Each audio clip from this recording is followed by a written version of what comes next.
सहनाववतु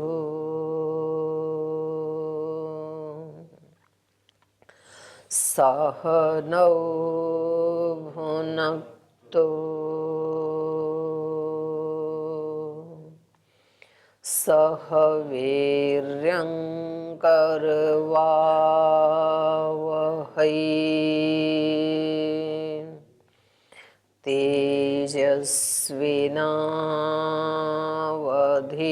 तेजस्विनावधीतमस्तु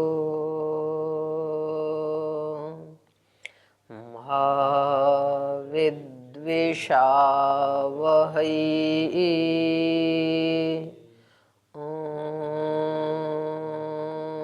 शांति शांति शांति।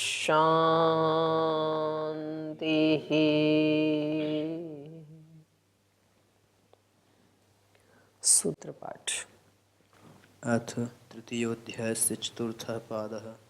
पुरुषार्थोऽतः शब्दादिति बादरायणः शेषत्वात् पुरुषार्थवादो यथान्यविश्विति जैमिनिः आचारदर्शनात् तच्छ्रुतेः समन्वारम्भणात् तद्वतो विधानात् नियमाच्च अधिकोपदेशात् तु बादरायणस्यैवं तद्दर्शनात् तुल्यं तु दर्शनम् असार्वत्रिकी विभागः सत्वत् अध्ययनमात्रवतः नाविशेषात् स्तुत्यनुमतिरवा कामकारेण चैके उपमर्दं च ऊर्ध्वरेतस्सु च शब्दैः परामर्शं जैमिनिरचोदना चापवदतिः अनुष्ठेयं बादरायणः साम्यश्रुतेः विधिर्वाधारणवत् स्तुतिमात्रमुपादानादिति चेन्नापूर्वत्वात् भावशब्दाच्च पारिप्लवार्थाः इति चेन्नाविशेषितत्वात् तथा चैकवाक्यतोपबन्धात् अत एव चाग्नीन्धनाद्यनपेक्षा सर्वापेक्षा च यज्ञादिश्रुतेरश्ववत् समदमाद्युपेतः स्यात् तथापि तु तद्विधेस्तदङ्गतया तेषामवश्यानुष्ठेयत्वात् सर्वान्नानुमतिश्च प्राणात्यये तद्दर्शनात् अबाधाच्च अपि च स्मर्यते शब्दश्चातो कामकारे विहितत्वाच्चाश्रमकर्मापि सहकारित्वेन च सर्वथापि त एवोभयलिङ्गात् अनभिभवं च दर्शयति अन्तरा चापि तद्दृष्टेः अपि च स्मर्यते विशेषानुग्रहश्च अतिस्त्वितर्ज्यायो लिङ्गाच्च तद्भूतस्य तु न तद्भावो जैमिनेरपि नियमा तद्रूपाभावेभ्यः नाधिकारिकामपि पतनानुमानात् तदयोगात् उपपूर्वमपि त्वैके भावम् अनश्वत् तदुक्तं बहिस्तु भयथापि स्मृतेराचाराच्च स्वामिनः फलश्रुतेरित्यात्रेयः आर्तवीज्यमित्यौडुलोमिस्तस्मै हि आर्तवीज्यम् इत्यौडुलोमिस्तस्मै हि परिक्रियते श्रुतेश्च सहकार्यान्तरविधिपक्षेण तृतीयं तद्वतो विद्यादिवत् कृत्स्नभावात्तु गृहिणोपसंहारः मौनवदितरेषामप्युपदेशात् अनाविष्कुर्वन्नन्वयात् ऐहिकमप्यप्रस्तुतप्रतिबन्धे तद्दर्शनात् एवं मुक्तिफलानियमस्तदवस्थाधृतेस्तदवस्थाधृतेः इति चतुर्थ। तो आइए भाष्य पढ़ते हैं।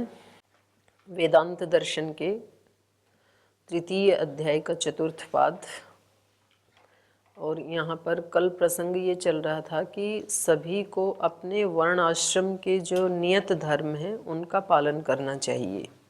इससे पहले एक बात ये आई थी कि जो मुमुक्षु है, मोक्ष प्राप्ति जिसको करनी है, तो कभी इमरजेंसी में उसका जो आहार है वो अभक्ष्य का भी भक्षण करता है तो उसका कोई दोष नहीं लगता है। बीच में एक प्रसंग आ गया था। ये बात शुरू से एक ही चल रही है कि जो पुरुष का प्रयोजन है अर्थात मोक्ष प्राप्ति, तो उसमें कर्म की ज़्यादा महत्ता है या ज्ञान की ज़्यादा है, उपासना की ज़्यादा। ज्ञान और उपासना को ये मिला जुला सा ही लेकर के चल रहे हैं। कहीं उसको ब्रह्म विद्या कह देते हैं, उसको कहीं ज्ञान कह देते हैं, तो कहीं उपासना कह देते हैं। तो ये प्रसंग चल रहा था, तो बीच में आ गया एक ये कि भाई उसको भी, सन्यासी को भी शमदम आदि का तो जरूर आचरण करना ही चाहिए। बाकी तो उसके लिए 3 आश्रमियों के लिए तो निश्चित कर्म है, लेकिन इसके लिए तो एक ही कर्म है कि ये परिव्रजन करता रहे, चलता रहे, एक जगह बैठ करके करने योग्य इसके लिए। क्योंकि ये कर्म कांड, तो कर्म की जो बात लेके चल रही है ना, कर्म का मतलब है कर्म कांड, तो 3 के लिए तो कर्म कांड अनिवार्य है। ब्रह्मचारी के लिए कम से कम वो 3 समिधा आधान करे, वहाँ तक का तो जरूर विधान है। बाकी वो अग्निहोत्र करता है तो उसका कोई निषेध नहीं है। और गृहस्थ को तो करने ही यज्ञ याग आदि सारे, वो भी है। तो वानप्रस्थी को भी यज्ञ करने, सन्यासी के लिए विधान नहीं है। तो कर्म का उसके लिए यदि विधान नहीं है तो उसको मोक्ष कैसे मिलेगा? क्योंकि जैमिनी ने क्या कहा कि ये उपासना तो उसका अंगभूत है। अंगभूत है इसका मतलब मुख्य काम क्या हुआ? कर्मकांड। और कर्मकांड का इसके लिए विधान है नहीं, तो इसको मोक्ष कैसे मिलेगा? तो इन्होंने यही सिद्ध किया कि भाई उसके लिए कर्मकांड अनिवार्य नहीं है, बल्कि शमदम आदि उसके लिए अनिवार्य है। तो फिर बीच में प्रसंग ये आ गया कि उसका आहार कैसा होना चाहिए। तो बोले प्राणों पे बनाए तो कुछ भी खा सकता है, और बाकी सात्विक आहार ही करना चाहिए। तो अबाधाच्य आहार संबंधी जो श्रुति है वो बाधित नहीं होगी। अपिच स्मर्यते, ऐसा ही श्रुति का प्रमाण भी मिलता है।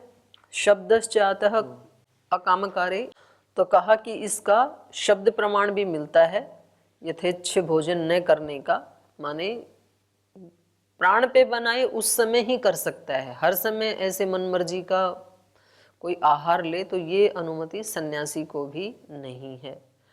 विहितत्वाच्य आश्रम कर्म भी ही, और सभी को ही, मुमुक्षु को भी और बाकी तीनों को भी अपने जो विहित कर्म है, स्वाश्रम विहित जो कर्म है, उनका तो अनुष्ठान करना चाहिए मुमुक्षु को भी।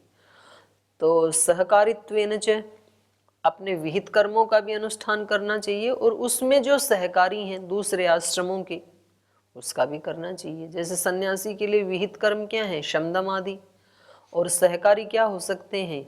यज्ञ याग आदि भी। किसी को वो भी ले सकते हैं, वो यदि सहकारी लग रहे हैं तो उसका निषेध नहीं है। क्योंकि इसके ऊपर ना काफ़ी चर्चा चलती है। कुछ लोग कहेंगे कि भाई ये सन्यासी होकर यज्ञ क्यों करते हैं, क्योंकि उसका तो विधान ही नहीं है। और जो करते हैं यज्ञ आदि, तो वो न करने वाले को हे दृष्टि से देखते हैं कि भाई ये अपने आप को इतना बड़ा सन्यासी मान रहे हैं, और ये देखो ध्यान आदि तो कर नहीं पाते हैं, उपासना आदि तो, और फालतू के कामों में लगे रहते हैं, यज्ञ करते नहीं हैं। तो ये दोनों का जो है ना, ये चलता रहता है झगड़ा। जो करते हैं वो न करने वालों को कुछ कहते रहते हैं, न करने वाले जो हैं वो करने वाले को कहते रहते हैं कि मैं तो करता नहीं हूँ, और इसके ऊपर भी कुछ दोष लगाऊं तो ताकि ये मेरे बराबर हो। तो यहाँ शास्त्र क्या कहता है? शास्त्र कहता है भाई अपने विहित कर्म तो सभी को करने हैं, लेकिन सहकारित्वेन च, यदि दूसरे आश्रम वालों के कर्म भी अपने लक्ष्य प्राप्ति में सहकारी बन रहे हैं तो उनका भी अनुष्ठान किया जा सकता है। जैसे दान देना सन्यासी का काम नहीं है, पर यदि उसके पास देने के लिए है और उसको देने में आनंद आ रहा है तो सन्यासी भी दान दे सकता है, तो उसका कोई निषेध नहीं है। और ऐसे का सर्वथापि त एव उभयलिंगात्, कह रहे हैं सर्वथा विहित और सहकारी कर्म ये दोनों ही करने चाहिए, क्योंकि दोनों का ही लक्षण मिलता है शास्त्र में। तो ये हमने यहाँ तक पढ़ा था। तो यहाँ तक ये निकला कि जो मुमुक्षु है, जो खास करके जो चतुर्थ आश्रम वाला है, उसका तो लक्ष्य वही है। तो उस व्यक्ति को अपने विहित कर्म शमदम आदि तो अवश्य ही करने हैं, और उसके अतिरिक्त दूसरे 3 आश्रम वालों से जो सहकारी कर्म है उसका भी वो अनुष्ठान कर सकता है, उसका निषेध नहीं है। और बाकी जो 3 आश्रम वाले हैं उनको अपने विहित कर्मों का जो कर्म कांड आदि जो उनके लिए विधान है, तो वो उनको कर्म कांड का अवश्य ही पालन करना चाहिए। ये यहाँ तक पूरा हुआ। जी बोलिए आप। जैसे यज्ञ आदि का विहित कर्मों का विधान नहीं सन्यासी के लिए, तो जैसे करते हैं तो क्या उसका फल मिलता है या नहीं मिलता? मिलता है, बिल्कुल मिलता है। तभी तो सहकारी होगा वो लक्ष्य प्राप्ति में। जी। हाँ, विधान तो यहाँ जैसे कह रहे हैं, तो वो इसी का तो कहा ना फिर सहकारित्वेन च, इससे विधान भी तो हो गए ना, निषेध भी तो नहीं किया ना, जी बल्कि विधान तो कर दिया, निषेध तो कहीं भी नहीं किया। और सहकारित्वेन च ये सूत्र पढ़ करके विधान जरूर कर दिया कि भाई उसकी यदि इच्छा है कर सकते, कर सकता है, और कर सकता है तो वो सहकारी बनेगा ही तब जब उसका फल मिलेगा। तो मोक्ष आदि में यदि सहायक हम होते हैं। कोई कार्य कर रहे हैं और उसका फल ही नहीं मिल रहा है तो वो सहकारी कहाँ हुआ फिर हमारे लक्ष्य प्राप्ति में, फिर तो न्यूट्रल हो गया, करें या ना करें। तो सहकारी तो बनेगा यदि करेंगे तो जरूर, ठीक है ना। जी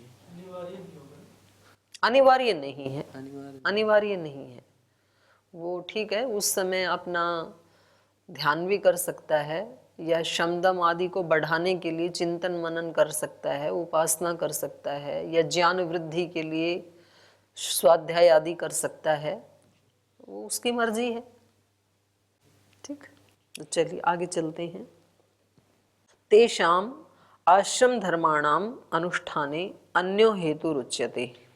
तो ये जो दूसरे आश्रम वाले हैं और सन्यासी भी हैं, उनको अपने अपने आश्रम के धर्मों का अनुष्ठान अवश्य करना चाहिए, उसके लिए कुछ अन्य हेतु भी दे रहे हैं। तो ये कह रहे हैं अभिभवम च दर्शयति, सॉरी अनभिभवम च दर्शयति। दर्शयति मतलब श्रुति कहती है, शास्त्र प्रमाण ऐसा कहता है, अनभिभवम च, जो अपने विहित आश्रम कर्मों का अनुष्ठान करेगा उसका सर्वदा सर्वत्र अनभिभव होगा, माने उसका कभी अभिभव नहीं हो सकता है, उस व्यक्ति को कभी कोई दूसरा दबा नहीं सकता है। जो अपने धर्म का पालन करता है, अपने वर्णाश्रम धर्म का जो पालन करता है, उसका कभी भी अभिभव नहीं होता है। तो देखो कितना अच्छा सूत्र है भाई। भय व्यक्ति के अंदर होना चाहिए कि नहीं होना चाहिए, तो दैवी संपद में सबसे पहले क्या कहा, अभयम। तो अभय व्यक्ति कब हो सकता है, अपने वर्णाश्रम धर्म के कर्मों का पालन करके। जो अपने वर्णाश्रम धर्म के कर्मों का श्रद्धा भक्ति से, निष्ठा से और संयम पूर्वक पालन करता है, उसका कभी अभिभव नहीं होता है। तो ये बात गीता में भी कही, वेद में भी कही, और यहाँ वेदांत में भी कही। एष ही आत्मा न नश्यति यम ब्रह्मचर्येण अनुविंदते। बोले ये जो आत्मा है इसका कभी नाश नहीं होता है, अनभिभवं च दर्शयति। इस आत्मा का कभी नाश नहीं हो सकता है, इसका कभी अभिभव नहीं हो सकता है। यम ब्रह्मचर्येण अनुविंदते, जिस आत्मा को ब्रह्मचर्य के ज्ञान से अन्वेषण कर लिया जाता है, माने जो व्यक्ति अपने स्वरूप को जान लेता है। स्वरूप को जानेगा कैसे, विहित कर्मों का अनुष्ठान करके। तो उस व्यक्ति का कभी कोई अभिभव नहीं कर सकता है। ये छांदोग्य उपनिषद का प्रमाण दिया इन्होंने। ब्रह्मचर्यम ही आश्रम धर्मः एतादृश यह सहकारी विद्यायाः तथा विहितश्च अध्यात्म विद्यायाम। तो कह रहे हैं ये जो ब्रह्मचर्य है ये कौन से वर्णाश्रम का मुख्य धर्म है, ब्रह्मचर्य आश्रम का, सन्यासी का नहीं है ना। और यहाँ बात चल रही है सन्यासी की। तो जैसे इन्होंने ऊपर बताया कि सहकारित्वेन च, जो सहकारी हैं वो धर्म इसको निर्वहन कर लेने चाहिए। और उसमें का सर्वथापि ते एव उभय लिंगात, सर्वथा विहित हैं उनका भी कर लेना चाहिए। सर्वथा विहित और जो सहकारी कर्म है उनका सर्वथा शब्द डाला यहाँ पर। तो जैसे ब्रह्मचर्य है ये तो सर्वथा सहकारी है, क्योंकि ब्रह्मचर्य का त्याग करके कभी कोई सन्यासी अपने लक्ष्य को प्राप्त कर ही नहीं सकता है। तो यद्यपि मुख्य रूप से ये ब्रह्मचारी का है ब्रह्मचर्य धर्म, लेकिन सहकारी रूप से चारों वर्णाश्रमों का है, तो इसको कहा सर्वथा सहकारी। तो कह रहे ये जो ब्रह्मचर्यम ही आश्रम धर्म एतादृश यह, और इसके जैसे ही जो दूसरे भी हैं, जैसे सत्य बोलना है, जैसे ब्रह्मचर्य है, अहिंसा है, तो ये सारे क्या हैं, सहकारी धर्म हैं। यह सहकारी विद्यायाः, जो विद्या का मतलब है यहाँ ब्रह्म विद्याया, जो इस सन्यासी की ब्रह्म विद्या के सहकारी धर्म हैं, तथा विहितश्च, और उसी प्रकार जो इसके विहित कर्म है। विहित कर्म कौन से हैं? शम दम आदि। तो जो सर्वथा सहकारी हैं और जो इसके विहित कर्म हैं, विहितश्च अध्यात्म विद्यायाम, अध्यात्म विद्या में जो सहकारी हैं और जो इसके विहित कर्म हैं, वो इसको अवश्य अनुष्ठान करने चाहिए। जैसे कि इन्होंने प्रमाण दिया कि ब्रह्मचर्य का क्यों सबको पालन करना चाहिए, तो सीधा सीधा सन्यासी के जो धर्म है उसमें ब्रह्मचर्य का नाम नहीं आया, सीधा सीधा आया शम दम माद्योपेत स्यात्। शम दम तितिक्षा उपरति, ये आए ना मुख्य रूप से तो, और समाहित चित्त होना, श्रद्धा समाधान है। तो मुख्य रूप से तो इनका वर्णन किया, ब्रह्मचर्य का तो किया नहीं, लेकिन शास्त्र इसका प्रमाण है। शास्त्र कहता है यदि इच्छन्तो ब्रह्मचर्यं चरन्ति तत्ते पदम संग्रहेण ब्रवीमि ओम इति एतत्। तो जो इस ब्रह्म को चाहता है तो उसको ब्रह्मचर्य का पालन करना पड़ेगा। यदि इच्छन्तो ब्रह्मचर्यं चरन्ति, जिसकी इच्छा करते हुए ब्रह्मचर्य का पालन किया जाता है, वो पद मैं आपको समाहार रूप में कह रहा हूं, वो है ओम, ओम की प्राप्ति के लिए। तो ओम की प्राप्ति कहें, मोक्ष की प्राप्ति कहें, मुक्ति की कहें, एक ही बात है ना। और भी कहा, प्रश्नोपनिषद में कहा तपसा ब्रह्मचर्येण श्रद्धया विद्यया आत्मानम अन्विष्य।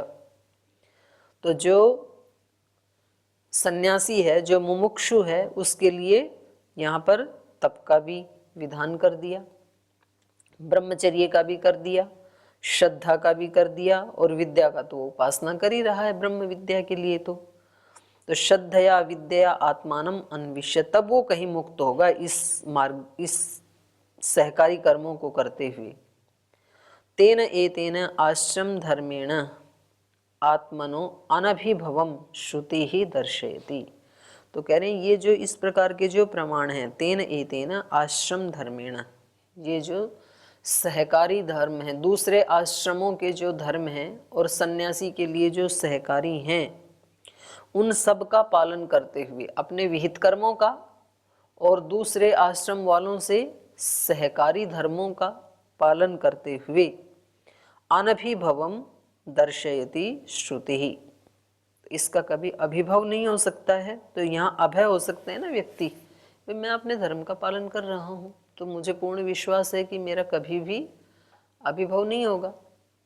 नहीं कल्याणकृत कश्चित दुर्गतिम तात गच्छति, गीता भी विश्वास दिला रही है। भाई जब हम कोई बुरा काम कर ही नहीं रहे हैं तो दुर्गति होगी क्यों हमारी? तो फिर अभय हो जाता है व्यक्ति। तस्माद् एतादृशा आश्रम धर्मास्तु अनुष्ठेया एव यत्र उभयलिंगम श्रुति विधानम सहकारित्वम च विद्यते। तो कह रहे हैं इस प्रकार से जो जिसके आश्रम धर्म हैं उनका तो अनुष्ठान करना ही करना है, लेकिन जहाँ उभयलिंगम श्रुति विधानम, जहाँ श्रुति कह रही है कि भाई आप सहकारी का भी पालन करो, ऐसा लक्षण जहाँ श्रुति से ही मिल रहा है, जैसे कि इन्होंने ऊपर 2-3 प्रमाण दिए, तपसा ब्रह्मचर्येण श्रद्धया विद्या आत्मानम अन्विष्य, और यदि इच्छन्तो ब्रह्मचर्यं चरन्ति, तो ये तो सारे श्रुति के प्रमाण है ना। तो इससे ये पता लग रहा है कि उभय लिंग श्रुति विधानम सहकारित्वम च विद्यते। तो ये जो श्रुति का विधान है यही बता रहा है कि अन्य आश्रम के जो धर्म हैं वो भी सहकारी के रूप में यहाँ विद्यमान है इस सन्यासी के लिए। तो इसको दोनों का अनुष्ठान जरूर करना चाहिए, अपने वालों का भी और सहकारी रूप से दूसरे आश्रम वालों का भी। अब यहाँ पर ये एक प्रसंग उठा रहे हैं, यच्च उभयलिंग रहितम आश्रम कर्म तद ब्रह्म विद्यायाम न अपेक्षम इति दर्शयति। अब यहाँ के भी 4 वर्णाश्रमों के तो इन्होंने अपने अपने अलग अलग धर्म बता दिए, लेकिन कुछ व्यक्ति जो इन चारों ही वर्णाश्रमों के अंतर्गत नहीं आते हैं, उनको मोक्ष की प्राप्ति कैसे हो? कुछ लोग ऐसे हैं ना जो इन चारों में कहीं भी फिट नहीं होते हैं। होते हैं नहीं होते हैं? होते हैं कि नहीं? नहीं, आपका क्या कहना है, आपकी नॉलेज में है कि नहीं है? इन चारों से भी जो अतिरिक्त हैं, जो चारों में कहीं भी नहीं आते हैं, ना ना वो नहीं कह रहे, मतलब वो कौन से धर्म का पालन करें। जिस वर्ण आश्रम में वो हैं उसका तो विधान कर दिया, पर कुछ ऐसे लोग हैं कि जो चारों में से कहीं भी नहीं आते हैं। तो आपकी दृष्टि में हैं ऐसे लोग? नहीं है? ब्रह्मचारी कौन है? जो गुरु के अनुशासन में रहे। ऐसे ही तो विधान बताया ना इन्होंने ब्रह्मचारी का। ब्रह्मचारी कौन है? आचार्य के अनुशासन में रहे। अब मानो जिस व्यक्ति की शिक्षा दीक्षा पूरी हो गई और उसने शादी की नहीं, तो वो ब्रह्मचर्य के अंतर्गत नहीं आएगा, क्योंकि गुरु के पास रह ही नहीं रहा। वो अन्य कहीं भी साधना कर रहा है या कुछ भी कर रहा है, और शादी की नहीं उसने, संन्यास लिया नहीं, वानप्रस्थ की दीक्षा ली नहीं, तो चारों में से कहीं भी नहीं आएगा ना वो व्यक्ति। मतलब यद्यपि उसकी शिक्षा पूरी हो गई, साधक है, साधना भी कर रहा है या सेवा भी कर रहा है, लेकिन वो इन चारों में से कहीं भी फिट नहीं बैठेगा। लेकिन मुक्ति तो उसको भी चाहिए।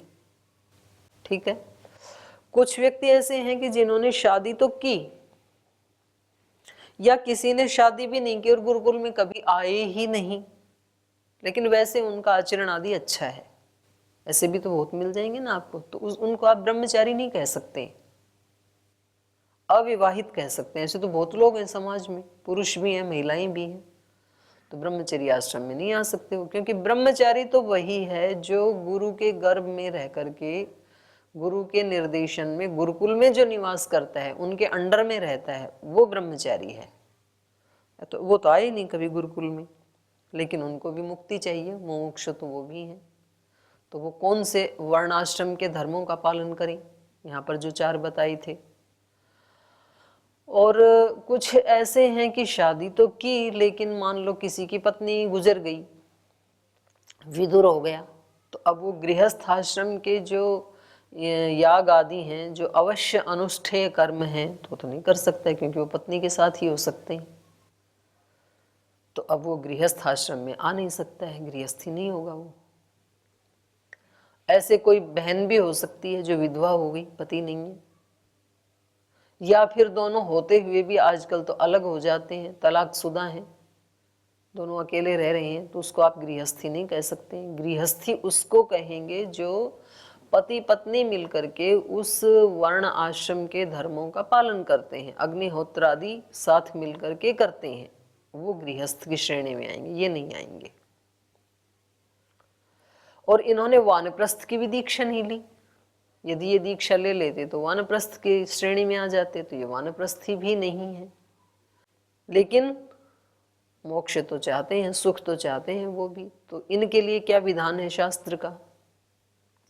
फिर कुछ ऐसे लोग हैं कि जिनका पति पत्नी दोनों जिंदा हैं, लेकिन उनका गृहस्थ आश्रम की जिम्मेदारियां तो पूरी हो गई, लेकिन अभी उन्होंने वानप्रस्थ की दीक्षा ली नहीं है, और उसमें पत्नी घर में बच्चों के साथ रहती है, पति किसी आश्रम में जाके रहने लगते हैं, लेकिन दीक्षा नहीं ली है।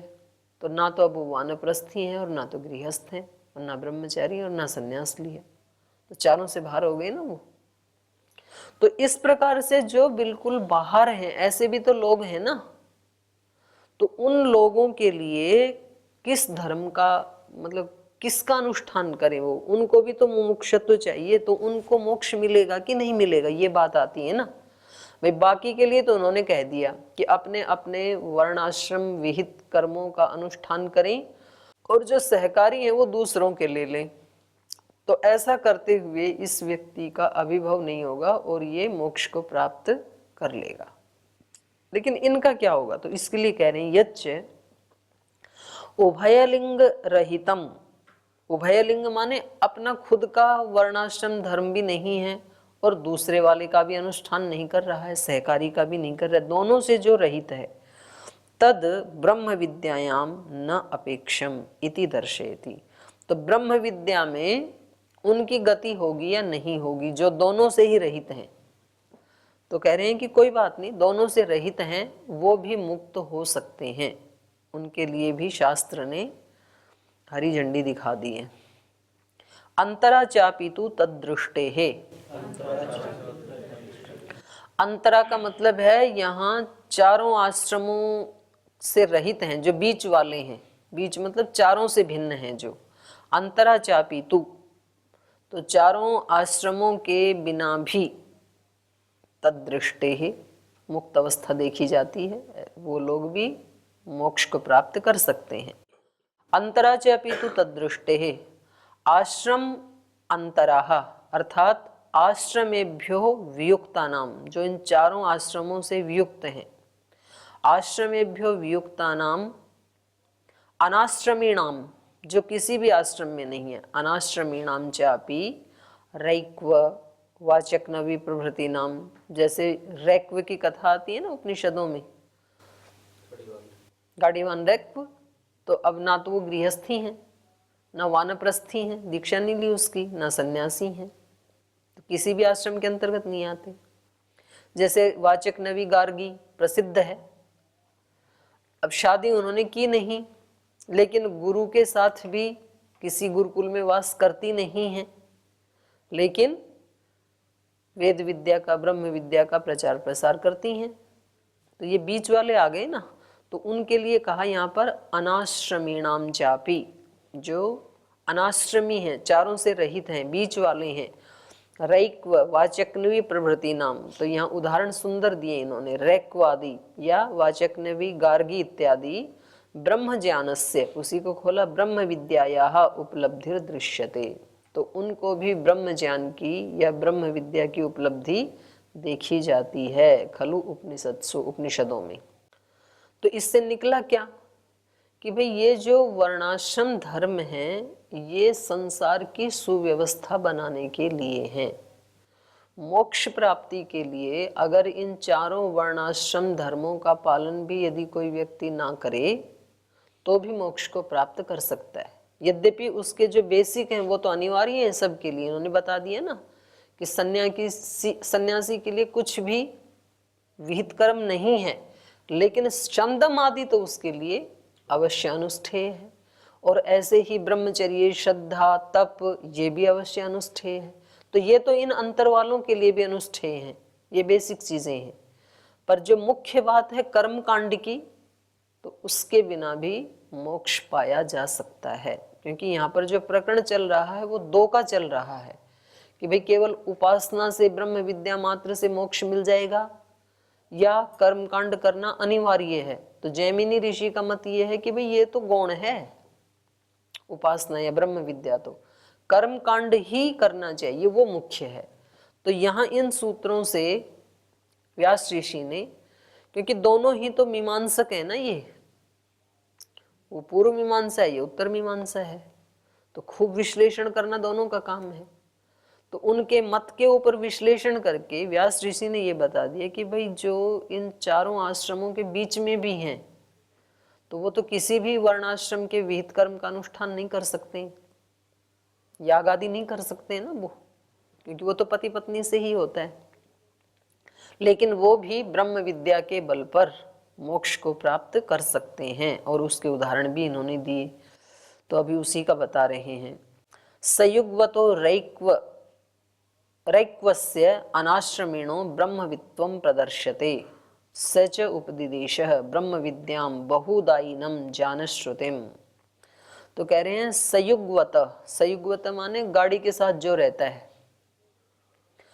रैक्वस्य अनाश्रमिणः, जो रैक्व अनाश्रमी है अर्थात किसी भी आश्रम के अंतर्गत जो नहीं आता है, तो उसका भी ब्रह्मवित्वम प्रदर्श्यते, तो उस उपनिषद में उसका भी ब्रह्मवेता होना दिखाया गया है। कैसे पता लगा कि वो ब्रह्मवेता था?